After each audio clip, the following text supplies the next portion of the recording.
Hi friends, welcome back to my channel. ഇന്ന് ഞാൻ എത്തിയിരിക്കുന്നത് പിസ്സയുടെ റെസിപ്പിയുമായിട്ടാണ്. ഓവണില്ലാതെയാണ് നമ്മളിത് ചെയ്തെടുക്കാൻ പോകുന്നുള്ളത്. വീഡിയോയിലേക്ക് കടക്കുന്നതിന് മുമ്പ് നിങ്ങൾ എൻ്റെ ചാനൽ ഇതുവരെ സബ്സ്ക്രൈബ് ചെയ്തിട്ടില്ലെങ്കിൽ ഒന്ന് സബ്സ്ക്രൈബ് ചെയ്യണം. അതുപോലെ തന്നെ കൂടെയുള്ള ബെല്ലൈക്കൺ കൂടി അമർത്തി ഓൾ എന്ന ഓപ്ഷൻ കൂടി അടിക്കണം. എങ്കിലേ ഞാനിനി അപ്ലോഡ് ചെയ്യുന്ന എല്ലാ വീഡിയോകളുടെ നോട്ടിഫിക്കേഷൻസ് നിങ്ങൾക്ക് ഉടനടി ലഭിക്കുകയുള്ളൂ. ഇനി നമുക്കിതെങ്ങനെ ഉണ്ടാക്കിയെടുക്കാമെന്ന് നോക്കാം. ആദ്യം തന്നെ ഞാനിവിടെ ഒരു ചെറിയ കപ്പ് എടുത്തിട്ടുണ്ട്. അതിൽ ഞാൻ 3 ടേബിൾ സ്പൂൺ വെള്ളം ചേർത്ത് കൊടുത്തിട്ടുണ്ട്. ഇളം ചൂട് വെള്ളമാണ് ഞാൻ ചേർത്തിട്ടുള്ളത്. ഇനി ഇതിലേക്ക് ഒരു 1/2 ടീസ്പൂണോളം പഞ്ചസാര ചേർത്ത് കൊടുക്കാം. ഇനി ഇതിലേക്ക് 1 ടീസ്പൂൺ ഈസ്റ്റ് ചേർത്ത് കൊടുക്കാം. ഞാനിവിടെ ആക്റ്റീവ് ഡ്രൈഡ് ഈസ്റ്റ് ആണ് ചേർക്കുന്നുള്ളത്.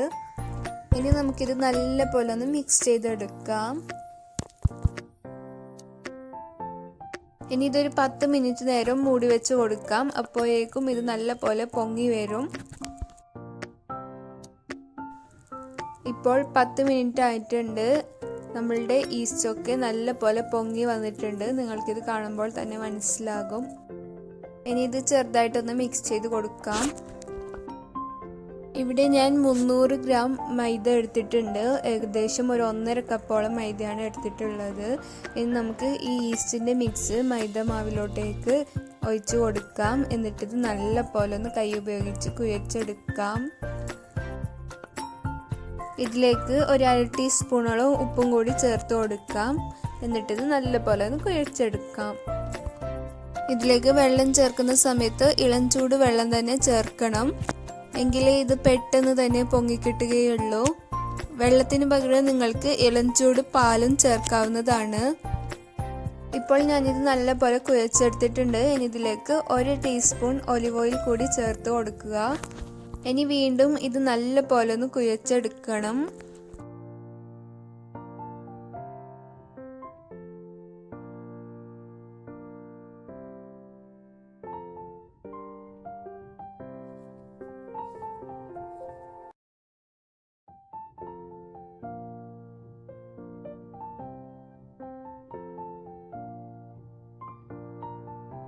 ഇനി ഇതിൻ്റെ മുകളിലായി കുറച്ച് ഒലിവ് ഓയിൽ കൂടി സ്പ്രെഡ് ചെയ്ത് കൊടുക്കാം.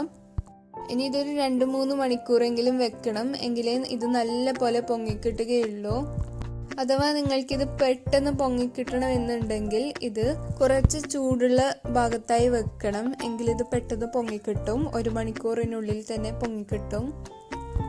ഇനി നമുക്ക് പിസ്സ സോസ് തയ്യാറാക്കി എടുക്കാം. അതിനുവേണ്ടി ഞാനിവിടെ ഒരു സോസ് പാനിൽ കുറച്ച് വെള്ളം എടുത്തിട്ടുണ്ട്. ഇനി ഇതിലേക്ക് പകുതി സവാള ചേർത്ത് കൊടുക്കാം. 3 വറ്റൽമുളക് ചേർത്ത് കൊടുക്കാം.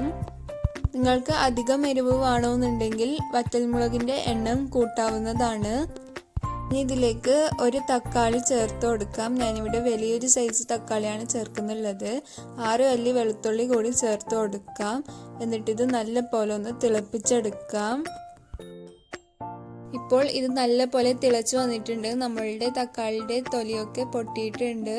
ഇനി നമുക്കിതിൻ്റെ ഫ്ലെയിം ഓഫ് ചെയ്ത ശേഷം ഇത് കുറച്ച് സമയം തണുക്കാൻ വേണ്ടി മാറ്റിവെക്കാം.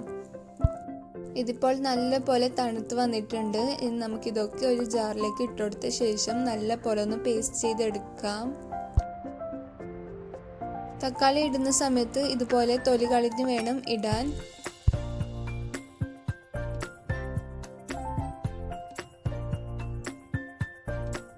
ഇനി നമുക്കിതൊന്ന് നല്ല പോലെ പേസ്റ്റ് ചെയ്തെടുക്കാം.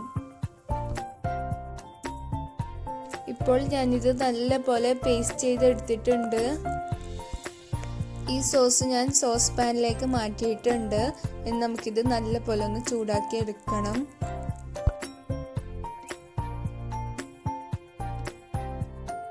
ഇനി ഇതിലേക്ക് 1/4 മുതൽ 1/2 ടീസ്പൂൺ വരെ ഉപ്പ് ചേർത്ത് കൊടുക്കാം. 1 മുതൽ 1.5 ടീസ്പൂൺ വരെയാണ് പഞ്ചസാര ചേർത്ത് കൊടുക്കേണ്ടത്. ഇനി ഇത് നല്ല പോലെ ഒന്ന് മിക്സ് ചെയ്തെടുക്കാം. ഇതിലേക്ക് 1 ടീസ്പൂൺ ഒലിവ് ഓയിൽ കൂടി ചേർക്കണം. ഞാനത് കാണിക്കാൻ വിട്ടുപോയതാണ്. ഇനി ഇതിലേക്ക് 2 മുതൽ 3 ടീസ്പൂൺ വരെ കെച്ചപ്പ് ചേർത്ത് കൊടുക്കാം. ഇനി ഇത് നല്ല പോലെ ഒന്ന് മിക്സ് ചെയ്തെടുക്കാം. ഇപ്പോൾ നമ്മളുടെ പിസ്സ സോസ് നല്ല പോലെ തിളച്ച് കുറുകി വന്നിട്ടുണ്ട്. ഇനി നമുക്കിതിൻ്റെ ഫ്ലെയിം ഒന്ന് ഓഫ് ചെയ്യാം. ഇവിടെ ഞാൻ ചിക്കൻ ഫ്രൈ ചെയ്ത് വെച്ചതിൽ നിന്നും കുറച്ച് ഓയിൽ എടുത്തിട്ടുണ്ട്. ഇനി നമുക്കിതിലേക്ക് അര സവാള ക്യൂബ് സൈസായി അരിഞ്ഞു വെച്ചത് ചേർത്ത് കൊടുക്കാം. ഇനി ഇത് ചെറുതായിട്ടൊന്ന് വഴറ്റിയെടുക്കുക. ഇനി ഇതിലേക്ക് ചെറിയൊരു ക്യാരറ്റ് ക്യൂബ് സൈസായി അരിഞ്ഞു വെച്ചത് കൂടി ചേർത്ത് കൊടുക്കാം. ഇതും നല്ലപോലെ ഒന്ന് വഴറ്റിയെടുക്കാം.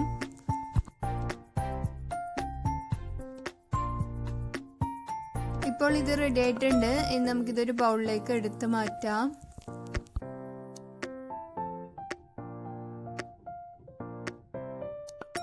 ഇപ്പോൾ നമ്മളുടെ മാവ് നല്ല പോലെ പൊങ്ങി സോഫ്റ്റായി വന്നിട്ടുണ്ട്. ഇത് ഞാൻ ഒന്നുകൂടെ ഒന്ന് കുഴച്ചെടുക്കുന്നുണ്ട്.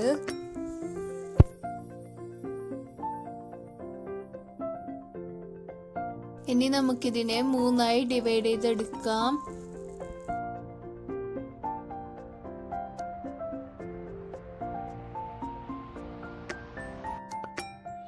ഇനി നമുക്ക് പിസ്സ സെറ്റ് ചെയ്തെടുക്കാം. അതിനുവേണ്ടി ഞാനിവിടെ ഒലിവ് ഓയിൽ എടുത്തിട്ടുണ്ട്. ഇനി അതിൽ നിന്നും 1 ടീസ്പൂണോളം നമ്മളുടെ പാനിലേക്ക് സ്പ്രെഡ് ചെയ്ത് കൊടുക്കാം. ഇനി ഇതിലേക്ക് നമ്മളുടെ പിസ്സ ഡോ വെച്ച് കൊടുത്ത ശേഷം കൈ ഉപയോഗിച്ച് ഇതുപോലെ പരത്തിയെടുക്കണം. നല്ലോണം തിന്നായിട്ടല്ല, അതുപോലെ തന്നെ നല്ലോണം തിക്കുമായിട്ടല്ല ഞാൻ പരത്തിയെടുക്കുന്നുള്ളത്. ഇത് നല്ലപോലെ പരത്തിയെടുത്ത ശേഷം വിരലുപയോഗിച്ച് ഇതുപോലെ ചെയ്തെടുക്കണം. ഇനി ഇതിലേക്ക് നമ്മളുടെ പിസ്സ സോസ് സ്പ്രെഡ് ചെയ്ത് കൊടുക്കാം.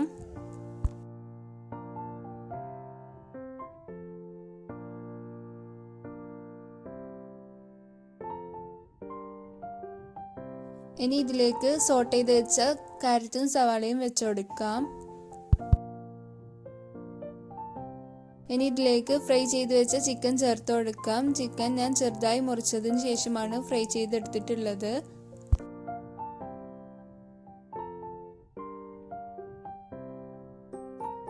ഇനി ഇതിലേക്ക് റൗണ്ടായി മുറിച്ച് വെച്ച സവാളയും തക്കാളിയും വെച്ച് കൊടുക്കാം. ഇനി ഇതിലേക്ക് മൊസറല്ല ചീസ് ഗ്രേറ്റ് ചെയ്ത് ഇട്ട് കൊടുക്കാം. ഇനി ഇതിലേക്ക് ഒറിഗാനോ ഇട്ട് കൊടുക്കാം. ഇനി ഇതിലേക്ക് ചില്ലി ഫ്ലേക്സ് കൂടി ഇട്ട് കൊടുക്കാം. ഇനി നമുക്ക് ബാക്കിയുള്ള പിസ്സയും ഇതുപോലെ തന്നെ ചെയ്തെടുക്കാം.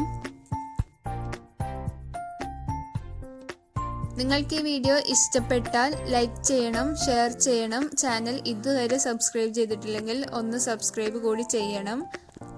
നിങ്ങളുടെ അഭിപ്രായങ്ങളൊക്കെ കമന്റ് ബോക്സിൽ എഴുതി അറിയിക്കുക കൂടി വേണം.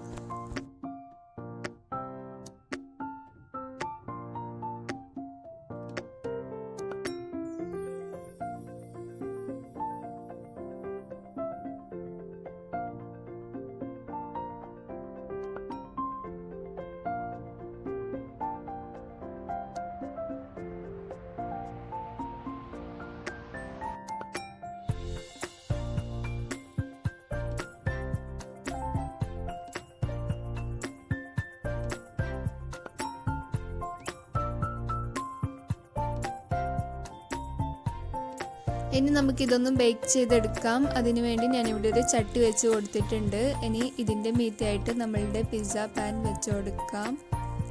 ഇനി ഇത് മൂടി വെച്ച് 15 മുതൽ 20 മിനിറ്റ് വരെ ബേക്ക് ചെയ്തെടുക്കാം.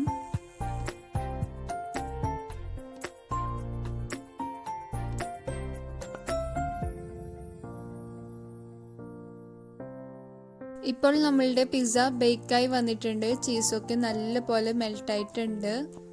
ഇനി നമുക്കിത് ചൂടോട് കൂടി തന്നെ സെർവ് ചെയ്യാം.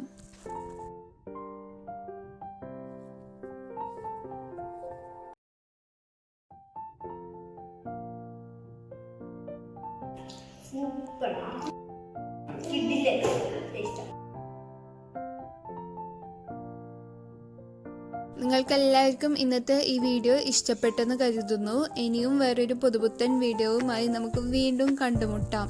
Thanks for watching.